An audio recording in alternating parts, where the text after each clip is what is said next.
Kongad MLA. K ശാന്തകുമാരിയെ digital arrest ചെയ്യാൻ ശ്രമിച്ചതായി പരാതി. ഇന്ന് പുലർച്ചെ മുതൽ 2 മണിക്കൂർ ഡിജിറ്റൽ അറസ്റ്റ് ചെയ്യപ്പെട്ടുവെന്ന് എം.എൽ.എ.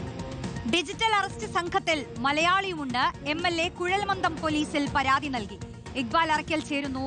ഇക്ബാൽ, ഉന്നതർ ഈ ഡിജിറ്റൽ അറസ്റ്റുമായി ബന്ധപ്പെട്ട് കുടുങ്ങിയിട്ടുണ്ട്.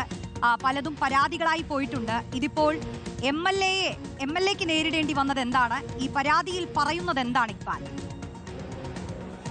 ഇന്ന് രാവിലെയാണ് കോങ്ങാട് എം.എൽ.എ. കെ ശാന്തകുമാരിക്ക് ഇത്തരത്തിൽ ഒരു ഫോൺ സന്ദേശം ലഭിക്കുന്നത്. അത് ആദ്യം ഡിജിറ്റൽ അറസ്റ്റ് ആണെന്ന് എം.എൽ.എക്ക് തിരിച്ചറിയാൻ സാധിക്കുന്നില്ല. പെഹൽഗാം ഭീകരാക്രമണത്തിലെ പ്രതി ഉപയോഗിച്ചത് കോങ്ങാട് എം.എൽ.എ. കെ ശാന്തകുമാരിയുടെ ഫോണാണെന്ന് പറഞ്ഞുകൊണ്ടാണ് ഇംഗ്ലീഷിൽ സംസാരിക്കുന്ന ചില ആളുകൾ കോങ്ങാട് എം.എൽ.എ. ബന്ധപ്പെടുന്നത്. പിന്നീട് ഈ കാര്യങ്ങൾ സംസാരിക്കുന്നു. പെഹൽഗാം ആക്രമണത്തിലെ ഒരു പ്രതി അഫ്സൽ ഖാൻ ഉപയോഗിച്ചത് എം.എൽ.എയുടെ ഫോണാണെന്ന് പറഞ്ഞ് അവരെ വിശ്വസിപ്പിക്കുന്നു. അതിനുശേഷം പിന്നീട് തുടർ നടപടികൾക്കായി തിരുവനന്തപുരത്തെ സൈബർ സെല്ലിലേക്ക് എം.എൽ.എയുടെ നമ്പർ നൽകുന്നുണ്ട് എന്നുള്ളതാണ് എം.എൽ.എ ഇവർ അറിയിക്കുന്നത്. പിന്നീട് തിരുവനന്തപുരത്ത് മലയാളത്തിൽ സംസാരിക്കുന്ന വ്യക്തി എന്ന് പറഞ്ഞുകൊണ്ട് ഒരാൾ എം.എൽ.എ ബന്ധപ്പെടുകയും കാര്യങ്ങളുടെ ഗൗരവം പറഞ്ഞ് മനസ്സിലാക്കി കൊടുക്കുകയും ചെയ്യുന്നു. പക്ഷേ ഈ സമയത്തും എം.എൽ.എക്ക് എന്താണ് സംഭവിച്ചതെന്ന് യഥാർത്ഥത്തിൽ മനസ്സിലാക്കാൻ സാധിച്ചിരുന്നില്ല.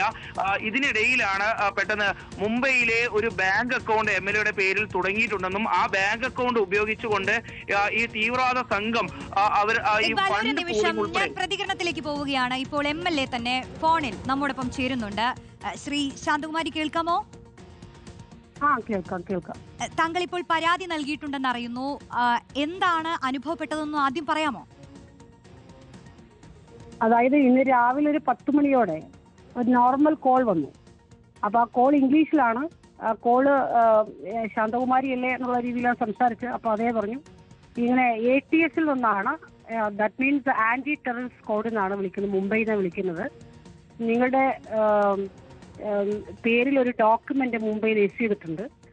ആ രജിസ്ട്രേഷന്റെ ഭാഗമായിട്ട് പഹൽഗാം ബോംബ് ബ്ലാസ്റ്റിലെ പ്രതിയായിട്ടുള്ള അഫ്സൽ ഖാൻ എന്ന് പറയുന്ന ഒരാൾ പ്രതി ഇൻവെസ്റ്റിഗേഷന്റെ ഭാഗമായിട്ട് അദ്ദേഹം ഒരു ഈ എന്താ സിമ്മ് നിങ്ങളുടെ ഈ പേരിൽ അവിടെ എടുത്തതും അത് ഉപയോഗിച്ചതായിട്ടാണ് അറിയാൻ വേണ്ടി കഴിഞ്ഞത് എന്ന നിലയിലാണ് സംസാരിച്ചത്.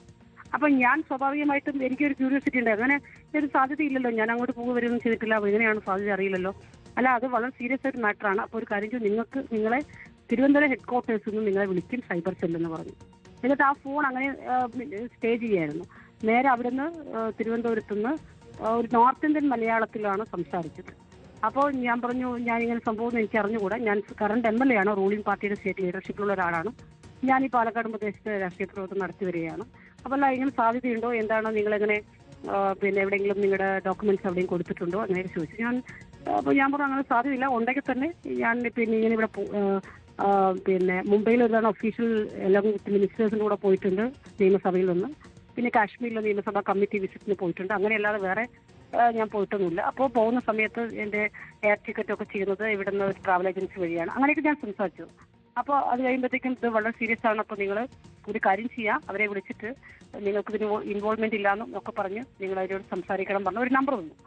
അപ്പോൾ ഓട്ടോമാറ്റിക്കലി ഞാൻ അത് വിളിച്ചപ്പോൾ അതിലെല്ലാം കേട്ട ശേഷം പറഞ്ഞു ഇങ്ങനെ ATS ഇൻവെസ്റ്റിഗേഷന്റെ ഭാഗമാണ്, നിങ്ങൾ സ്റ്റേറ്റ്മെന്റ് തരണം എന്ന് പറഞ്ഞു. അപ്പോൾ സ്റ്റേറ്റ്മെന്റ് തരണം എന്ന് പറഞ്ഞപ്പോൾ ഞാൻ ആയിക്കോട്ടെ, ഞാൻ അങ്ങോട്ട് അല്ലെങ്കിൽ നിങ്ങൾ വരേണ്ടതാണ് അങ്ങോട്ടേക്ക് എന്നൊക്കെ പറഞ്ഞു. ഞാൻ പറഞ്ഞു അത് പോസിബിൾ അല്ല, അപ്പോൾ അങ്ങനെയെങ്കിൽ സ്റ്റേറ്റ്മെന്റ് തരാം എന്ന് പറഞ്ഞിട്ട് ഞാൻ സ്റ്റേറ്റ്മെന്റ് ചെയ്യാനായിട്ട് അപ്പോൾ അതിൽ പറഞ്ഞു നിങ്ങൾ ഓൺലൈൻ എന്ന് പറഞ്ഞാൽ ഇങ്ങനെ നോർമൽ കോൾ പറ്റില്ല, വാട്സപ്പിൽ വരണം. അപ്പോൾ വാട്സപ്പിൽ വീഡിയോ കോളിലാണ് അയാൾ എന്നെ വിളിച്ചത്, പോലീസിന്റെ വേഷത്തിലൊക്കെ ആയിട്ട് അതിന്റെ ATSന്റെ ഒരു ചിഹ്നമൊക്കെ വെച്ച്. അത് പോലീസ് ആണെന്നുള്ള നമ്മൾ കാണുമ്പോൾ തന്നെ തെറ്റിദ്ധരിപ്പിക്കാവുന്ന തരത്തിലുള്ള ക്യാപ്പൊക്കെ ഇട്ട് അങ്ങനെയായത് കണ്ടത്.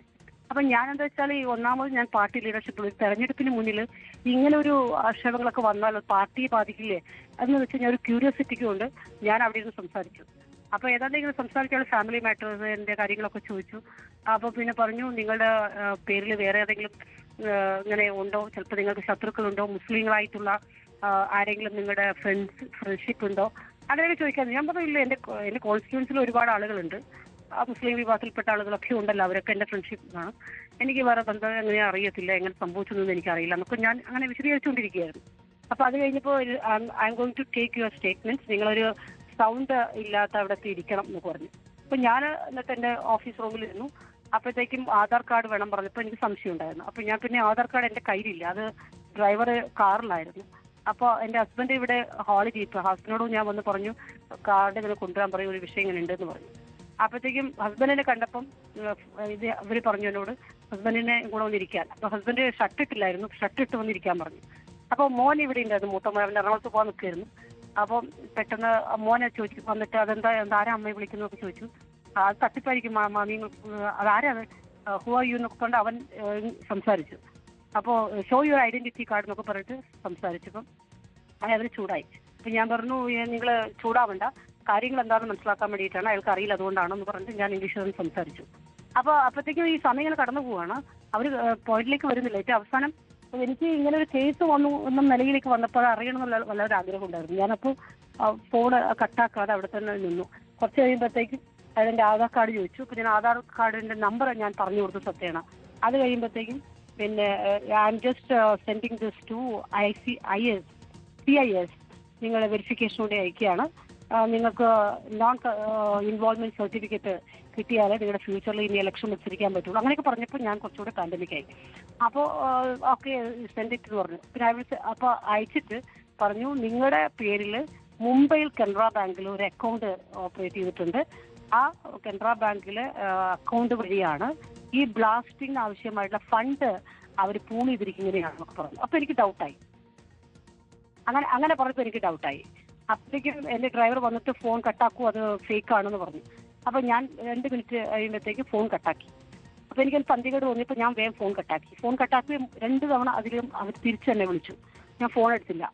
അപ്പോൾ ഫോണിൽ അവർ വാട്സപ്പിൽ ഒരു message, madam call back otherwise we will take action എന്ന് പറഞ്ഞൊരു മെസ്സേജ് അയച്ചു.